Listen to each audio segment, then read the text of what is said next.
Hello everyone, a really warm welcome to all my dear friends in today's lesson. I hope all my dear friends are in a ping of health. Preparation are doing really good with you and you are feeling confident with your examination and also you have to keep yourself really safe. आज की video में जो है हम geography का sectional test discuss कर रहे थे। लास्ट में हमने 20 क्वेश्चन जो है वो डिस्कस किए थे कल के वीडियो में। आज जो है उससे आगे जो हम चलेंगे। तो ऐसी वीडियो जो अभी तक आपने ये नहीं देखी है तो इस वीडियो को ज़रूर देख लीजिए। जिन स्टूडेंट्स ने एनसीईआरटी नहीं पढ़ी है उनके क्वेश्चन जो है यहाँ पर कवर करने की कोशिश की थी। ऐसे हर कोई क्वेश्चन जो मुझे लगता है कि एग्जामिनेशन में पूछे जा सकते हैं वो हमने क्वेश्चन जो है वो कवर करने की कोशिश की थी। ठीक है, अब क्या एग्जामिनेशन में आएगा ये तो आपको पेपर के दिन ही पता चलेगा, बट जो हमें लगता है अभी तक हमने मोर देन 2000 क्वेश्चन जो है वो डिस्कस कर चुके हैं। टेस्ट को रिलेटेड अगर हम मिला के बात करेंगे शुरू से, आपने अगर हर कोई वीडियो देखी है तो ज़्यादा पॉसिबिलिटी है कि इनमें से क्वेश्चन पूछे जाएंगे। अगर नहीं देखी है, जो रिवीजन सीरीज को भी फॉलो कर रहा है इससे भी अपना स्कोर जो है कुछ ना कुछ अच्छा कर सकते हैं, बेटर कर सकते हैं। चलिए आज हम क्वेश्चन नंबर 21 से जो है वो स्टार्ट करेंगे। जितने क्वेश्चन हो जाएंगे उनको कवर करेंगे। क्वेश्चन नंबर 21 में पूछा है which of the following is the traditional name of the Sahyadri. ठीक है, ट्रेडिशनल नेम जो है सह्याद्री का क्या था। इंडियन ज्योग्राफी का क्वेश्चन है। इसमें आप मैप देखे होंगे, आपको पता होगा वेस्टर्न घाट कहाँ पर है, ईस्टर्न घाट कहाँ पर है, अरावली रेंज कहाँ पर है। ठीक है, तो जो सह्याद्री है ये वेस्टर्न घाट का ही जो है वो नेम था, याद रखेंगे। क्वेश्चन नंबर 22 है which of the following lake is the salt water lake. दी गई लेक्स में से पूछा गया है कि कौन सी लेक जो है वो साल्ट वाटर लेक है। और हम सभी जानते हैं सांबर लेक, मैंने लेक्स आपको पढ़ाई हुई है। सांबर लेक जो है वो साल्ट वाटर लेक है। देखिए, जो भी हम क्वेश्चन डिस्कस करेंगे आप अपनी जो है वो नोटबुक लेके बैठिए। आप देखिए कि इसमें से आपने कितने क्वेश्चन जो है वो हमने डिस्कस किए और लास्ट में कमेंट में बताएंगे कि आपके कितने क्वेश्चन उसमें से करेक्ट हैं। मेरे आंसर बताने से पहले आप खुद से जो है वो आंसर जो है वो सोच लिया करें कि इस क्वेश्चन का क्या होगा और अपने जो है पॉइंट्स जो है वो गिना करें। चलिए क्वेश्चन नंबर 3 की तरफ चलेंगे। On which of the following river Ajmer is situated. देखिए, जो अजमेर सिटी है वो किस रिवर पे जो है वो सिचुएटेड है, यही बेसिकली पूछा गया है। आपको यहाँ पर मैंने अजमेर का क्वेश्चन दे दिया। आपको जो है किसी और सिटी लखनऊ का पूछा जा सकता है, आपको जो है हरिद्वार का पूछा जा सकता है। इसी तरीके से डिफरेंट डिफरेंट सिटीज के बारे में पूछा जा सकता है। क्वेश्चन नंबर 23 का करेक्ट ऑप्शन जो होगा वो लूनी होगा। तो आप याद रखेंगे जो अजमेर सिटी है वो किस रिवर पे जो है वो सिचुएटेड है, लूनी रिवर पे है। और इस टाइप के क्वेश्चन जो है रेलवे के एग्जामिनेशन में भी अभी देखने को मिले थे। क्वेश्चन नंबर 24 देखेंगे which trees do not belong to the tropical deciduous forest. ये क्वेश्चन जो है वो कहाँ से लिया गया आप जानते ही है, ये हमने वेजिटेशन से लिया है।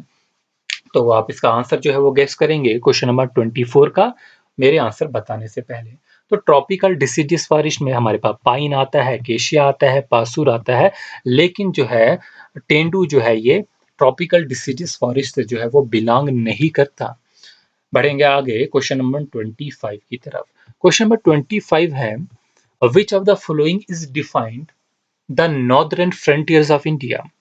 ठीक है, तो यहाँ पर जो है हमने ये आपको पढ़ाया हुआ है पूरा इंडियन 5 एंड लोकेशन, उसमें जो है फ्रंटियर्स क्या होते हैं, नॉर्दर्न फ्रंटियर्स क्या होते हैं, एक जो है ओवरव्यू पढ़ाया हुआ है, उसी से रिलेटेड क्वेश्चन है। क्वेश्चन नंबर 25 जो है ये पूछा गया विच of the following is defined the northern frontiers of India. तो करेक्ट ऑप्शन जो होगा वो हिमालयन माउंटेन रेंज को कहा जाता है। क्वेश्चन नंबर 26 है which of the following is the highest point in India. देखिए, इंडिया में पूछा गया है हाईएस्ट पॉइंट कौन सा है। क्वेश्चन नंबर 26 का आंसर जो होगा वो कंचनजंगवा होगा। देखिए, यहाँ पर हाईएस्ट हो गया और गलती से जो है मैंने पहला ही ऑप्शन माउंट एवरेस्ट दिया है। माउंट एवरेस्ट हाईएस्ट है, हाईएस्ट पीक है, लेकिन वो इंडिया में नहीं है। तो इस बात से जो है आप कहीं गलती से आंसर जो है गलत मार्क ना करना, कोई ऐसी एग्जामिनेशन में सिली मिस्टेक नहीं करना, क्योंकि ऐसी एग्जाम मिस्टेक्स जो है वो हुआ करती है। ठीक है, आपको क्वेश्चन आते हुए भी है, कभी कभी गलत हो जाते हैं। जैसे आप देखेंगे कि अकाउंट के पेपर में www की जो है फुल फॉर्म पूछी गई थी, वर्ल्ड वाइड वेब। तो बहुत से स्टूडेंट ऐसे थे जिन्हें वो क्वेश्चन आता भी था, फिर भी जो है उन्होंने गलत कर दिया था।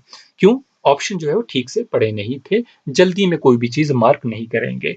ऐसे आप जो है अपने एक दो नंबर जो है मिस भी कर सकते हैं, और एक दो नंबर की क्या इंपॉर्टेंस है वो तो आपको पता ही है। चलिए आगे देखेंगे। और अभी आप जानते भी हैं करंट अफेयर में जो है नेपाल और चाइना ने जो है अभी इसके बारे में जो है माउंटेन एवरेस्ट के लिए कहा था कि इसकी हाइट जो है वो बढ़ चुकी है। कितनी अब हाइट हुई है वो आप बताएंगे कमेंट सेक्शन में। क्वेश्चन नंबर 27 है, which of the following place in the Jammu and Kashmir famous for the saffron cultivation. तो जम्मू एंड कश्मीर में जो है वो कौन सी प्लेस है जो फेमस है, किस चीज के लिए फेमस है? सेफ्रॉन कल्टीवेशन के लिए जो है वो फेमस है। और हम सभी जानते हैं ये इलाका जो है वो पामपुर है। अगर आपको जो है जम्मू एंड कश्मीर में पूछा जाए और दिए गए ऑप्शन में जो है पामपुर होगा तो वो आपका करेक्ट ऑप्शन है। लेकिन अगर आपको ये पूछा जाएगा कि जम्मू में कौन सी प्लेस फेमस है केसर के लिए, सैफरान के लिए, तो वो किश्तवाड़ टाउन होगा। ठीक है, तो फिर क्वेश्चन नंबर 28 की तरफ बढ़ेंगे। Which of the following state has the largest coastline. तो दिए गए ऑप्शन में से पूछा गया है कि लार्जेस्ट कोस्ट लाइन किस स्टेट की है। तो अब पहला ऑप्शन जो है गोवा, तो बिल्कुल नहीं होगा, गोवा एक बहुत छोटी स्टेट है। उसके बाद ऑप्शन जो होगा वो बी गुजरात होगा। गुजरात जो है, ठीक है, ये जो गुजरात है इसकी जो कोस्ट लाइन है वो सबसे बड़ी कोस्ट लाइन है। कहाँ पर है? वेस्टर्न घाट में पड़ता है गुजरात। ये मैंने आपको पढ़ाए हुए हैं और मैंने आपको जब पोर्ट्स पढ़ाए थे उसमें भी बहुत अच्छे से मैपिंग के थ्रू सारा कुछ करवाया है मैंने आपको। जिन भी स्टूडेंट्स ने मेरी वो वीडियो से देखी होगी डिटेल में, वो आपके खाली जेके एसएसबी के एग्जामिनेशन के लिए नहीं बल्कि एसएससी, रेलवे और इवन जो है प्रीलिम्स तक जो है वो वीडियो जो है वो यूजफुल होगी। क्वेश्चन नंबर 29 को देखेंगे। क्वेश्चन नंबर 29 है, which of the following Himalayan mountain range where the Kashmir valley lie. देखिए जम्मू एंड कश्मीर की ज्योग्राफी से ही क्वेश्चन ये 2-3 कवर किए हैं मैंने। तो यहाँ पर देखिए पूछा गया है कि विच of the following Himalayan mountain, आपको तो ये पता ही होना चाहिए कि कश्मीर वैली जो है वो किस किस माउंटेन के बीच में जो है वो लाई करती है। तो करेक्ट ऑप्शन जो होगा आपका जास्कर और पीर पंजाल होगा। जास्कर और पीर पंजाल के बीच में लाई करती है। क्वेश्चन नंबर 30 है, which of the flowing river system form the delta. तो आप सभी जानते हैं कि कौन से वो रिवर सिस्टम है जो डेल्टा बनाते हैं और कौन से वो रिवर सिस्टम है जो एस्टोरीज बनाते हैं।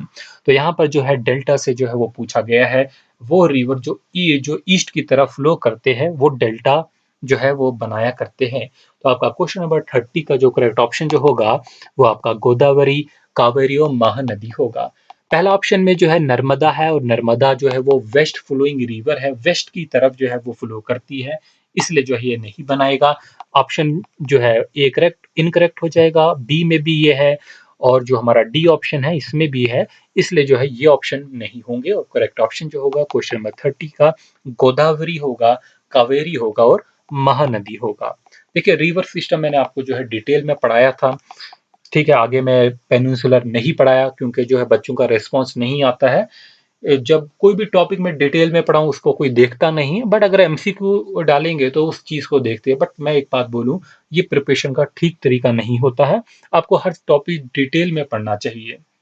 अगर डिटेल में डालेंगे बच्चों का इंटरेस्ट नहीं होता है, उसमें देखते नहीं है, सिर्फ मल्टीपल चॉइस ही क्वेश्चन जो है बच्चे चाहते हैं। ये मेरा जो है एक अपना एक्सपीरियंस है। क्वेश्चन नंबर 31 की तरफ देखेंगे, where is the Baglihar hydro power project located. देखिए यार कितना अच्छा क्वेश्चन जो है ये आपके यहाँ के हाइड्रो पावर प्लांट्स को बेसिकली कवर करने की जो है वो कोशिश की है। तो आप बताएंगे कि बगलियार जो हाइड्रो इलेक्ट्रिक पावर प्रोजेक्ट है ये कहाँ पर लोकेटेड है। बेसिकली हम सभी जानते हैं कि ये जम्मू एंड कश्मीर में ही लोकेटेड है। जम्मू एंड कश्मीर में जो है Baglihar hydro electric power project जो है वो लोकेटेड है। क्या आप मुझे बता सकेंगे कि बगलियार जो पावर प्रोजेक्ट है इसकी जो इस पावर कैपेसिटी है वो कितनी है? ठीक है, ये अगर हम आपको क्वेश्चन देंगे कि बगलियार पावर प्रोजेक्ट की जो है वो कितनी कैपेसिटी है, तो ये किस रिवर पे है पहले ये जान लीजिए, चेनाब रिवर पे है। इसके बारे में अगर मैं आपको थोड़ा सा जो है थोड़ा सा मैं अपना कुछ ऐड कर दूं तो याद रखेंगे कि ये चेनाब रिवर पे है। इसकी जो हाइट है 144 मीटर, मतलब जो हमने इसको वाटर हेड दिया है 144 मीटर है। लेंथ की बात करूंगा तो 317 जो है वो डैम की लेंथ है। और अगर फीट में बात करते हैं तो 472 जो है वो फीट होगा। तो अब बगलियार हाइड्रो इलेक्ट्रिक पावर के लिए आपको ये भी याद रखना होगा कि ये जो बगलियार हाइड्रो इलेक्ट्रिक प्रोजेक्ट है ये पहला पावर प्रोजेक्ट है जिसको जेके पीडीसी जो है वो चला रही थी। इसमें भी 2 स्टेजेज़ है होती है और दोनों स्टेजेज़ 450 मेगावाट की है। पहली स्टेज जो है 2008-9 में जो है कंप्लीट हुई थी, जिसमें हमारे 3 जो है वो फ्रांसिस टरबाइन लगे हुए थे, ठीक है? जिसकी हर एक टरबाइन जो है 150 जो है मेगावाट दे रहा था। एक स्टेज में 3 लगे थे, तो 3 मल्टीप्लाई बाई 150 करेंगे तो 450 मेगावाट होगी एक की। और अगर हम सेकंड स्टेज की देखेंगे जो 2015-16 में कंप्लीट हुई थी, उसकी भी 450 मेगावाट थी। तो टोटल जो इंस्टॉल्ड कैपेसिटी है वो 900 मेगावाट है। और ये ग्रेविटी डैम टाइप है, ये भी आपको पूछा जा सकता है। इसके अलावा हमारे पास बहुत से जो है जे-एंड-के में जो है पावर प्रोजेक्ट्स हैं, जिनमें हमारे पास डूल हस्ती आता है जो कि किश्तवाड़ में है, 390 मेगावाट है। सलाल पावर पावर प्रोजेक्ट है, वो भी चिनाब रिवर पे है, रियासी डिस्ट्रिक्ट में। रैटल पावर प्रोजेक्ट जिसको अभी न्यूज़ में भी रहा है, करंट अफेयर में मैंने आपको शायद पढ़ा दिया है कि नहीं पढ़ाया है, इसकी इंस्टॉल कैपेसिटी 850 मेगावाट होगी। फिर हमारे पास पक्कल डूल है, जो कि हमारी चिनाब रिवर की ट्रिब्यूटरी जो है मरसूधार रिवर उस पे जो है, और इसकी जो सबसे बड़ा बनेगा भी, ये इंस्टॉल कैपेसिटी इसकी 1000 मेगावाट तक होगी। इसमें जो है डैम जो होगा वो कंक्रीट टाइप होगा। तो मैं उतनी डिटेल में नहीं जाऊंगा। फिर हमारे पास उड़ी प्रोजेक्ट है, किशन गंगा है, गांधरबल में हमारे पास 3 चलते हैं, कंगन है, हमारे पास lower Sindh hydro electric power project है, फिर हमारा जम्मू और पंजाब के बॉर्डर पे रंजीत सागर है। तो ये सारी चीजें हैं, ये आपको जो है किसी और कॉम्पिटिटिव एग्जामिनेशन के लिए आगे फ्यूचर में पढ़ाएंगे, या अभी आपके लिए उतना इंपॉर्टेंट नहीं है। चलिए हमारे पास अगला है, which of the flowing part of the Indian receive the first monsoon in summer. तो ये हमारे क्लाइमेट टॉपिक से है और ये पूछा गया है कि कौन सा पार्ट है इंडिया का, part of India receive the first monsoon in summer. Summer में कौन जो है वो सबसे पहले जो है वो मूनसून को जो है वो रिसीव करता है। तो हम सभी जानते हैं हमारे पास इसमें जो है वो 3 बेसिकली जो है स्टेजेस चलती है। पहला जो है केरला हमारे पास वेस्टर्न घाट में रिसीव करता है। फिर दूसरा जो है हमारे पास जो है वेस्टर्न घाट में जो है ये छोटा नागपुर प्लेट्यू, और तीसरे में हमारे पास गुजरात से लेकर पंजाब तक रेन होती है। तो ये जो है वो मानसून से होगा। तो याद रखेंगे वेस्टर्न घाट रिसीव करता है। क्वेश्चन नंबर 33 है, क्वेश्चन नंबर 33 में है, which of the following state is famous for the tropical forest of the silent valley. कितना इंपॉर्टेंट क्वेश्चन है, ठीक है। Which of the flowing state is famous for the tropical forest of the silent valley. तो याद रखेंगे कहाँ पर है, तो आपका 33 का करेक्ट आंसर जो होगा वो केरला होगा, ठीक है, केरला होगा। क्वेश्चन नंबर 34 है, which of the following state और UT is the least populous according to the India's 2011 census। अगर हम 2011 के सेंसस की बात करेंगे तो वो पूछा गया है कौन सा लीस्ट पॉपुलस है, ठीक है। स्टेट की भी बात की है, यूटी की भी बात की हुई है, इन दोनों को कंपेयर करना है, तो वो हमारा करेक्ट ऑप्शन जो होगा वो लक्षद्वीप होगा, ठीक है। खाली स्टेट का नहीं पूछा है, ना ही खाली यूटी का पूछा है, दोनों का पूछा है कि लीस्ट किसमें से है। आपको स्टेट और यूटी दोनों को जो है वो देखना है। देखिए मैंने आपको जेएंडके के पोर्शन में जब करंट अफेयर पढ़ाया था, पॉपुलेशन डेंसिटी के बारे में क्वेश्चन दिया हुआ था कि सबसे ज्यादा जो है वो हाईएस्ट पॉपुलेशन डेंसिटी कौन है, तो आंसर गांधरबल थे, गांधरबल था। बहुत से स्टूडेंट जो है वो जम्मू लिख रहे थे, बट जम्मू जो है वो हाईएस्ट पॉपुलेशन है, highest density of the population नहीं है। यही जो है ये फैक्ट जो है वो याद रखेंगे आप। यहाँ पर मिस्टेक होने के चांसेस होते हैं, क्योंकि बहुत से स्टूडेंट ने नीचे कमेंट भी किया था कि नहीं जम्मू है, आपने गलत फैक्ट दिया। बट आप एक बार जाके सेंसस देख लीजिए, जम्मू इवन दूसरे नंबर पे भी नहीं है, तीसरे नंबर पे भी नहीं है, ठीक है। तो उसमें याद रखेंगे कि पॉपुलेशन के वाइज अगर हम देखेंगे तो जम्मू का रैंक जो होगा वो ज्यादा होगा, रैंक 1 होगा, बट पॉपुलेशन डेंसिटी की जब हम बात करेंगे तो हमारे पास गांधरबल का रैंक होगा। क्वेश्चन नंबर 35 की तरफ चलेंगे और यहाँ पर जो है हमारे पास क्वेश्चन जो है इंडियन ओल्डेस्ट रिफाइन जो है ये ऑयल रिफाइनरी से है। बेसिकली मैंने यहाँ पर इंडस्ट्रीज जो है और मिनरल्स इन चीजों को कवर करने की कोशिश की थी, उसी का एक क्वेश्चन बनाया हुआ था। विच of the following is the India's oldest oil refinery in India. तो इंडिया की ओल्डेस्ट ऑयल रिफाइनरी की अगर हम बात करेंगे तो वो कौन सी है, तो करेक्ट ऑप्शन जो होगा, आप आंसर गेस कीजिए मेरे बताने से पहले, तो आंसर जो होगा वो सी होगा, डिगबोई। याद रखेंगे डिगबोई जो है वो इंडिया की ओल्डेस्ट ऑयल रिफाइनरी है। क्वेश्चन नंबर 36 की बात करेंगे, famous Lucknow city is situated on which river. तो ये मैंने आपको पहले ही बता दिया, सिटी के रिलेटेड आपको याद रखना होगा।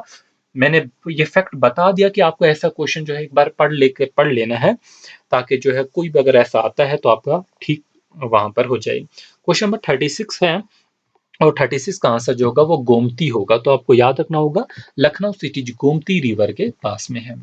यही क्वेश्चन रेलवे में काफी जो है पूछे जाते हैं, वन डे कॉम्पिटिटिव एग्जामिनेशन की अगर मैं बात करूंगा। क्वेश्चन नंबर 37 है, which of the following project is made on the Sutlej river. तो सतलुज रिवर पे कौन सा जो है वो प्रोजेक्ट जो है वो बनाया गया है।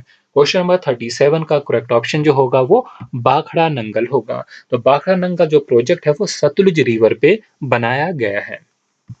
तो यहाँ पर जो है आप याद रखेंगे बाखड़ा नंगल प्रोजेक्ट से कि ये जॉइंट वेंचर है। किस किस का जॉइंट वेंचर है? ये पंजाब का जॉइंट वेंचर है, हरियाणा का जॉइंट वेंचर है और राजस्थान का जॉइंट वेंचर है। तो इसके लिए आपको एक और बात भी याद रखनी होगी, जो ये बाखड़ा नंगल पावर प्रोजेक्ट है, ये हाईएस्ट स्टेट वे ग्रेविटी डैम है यहाँ पर, ठीक है। और इसका जो रिजर्वर है उसे हम गोविंद सागर भी कहते हैं, और ये एक मल्टीपर्पज जो है वो प्रोजेक्ट है।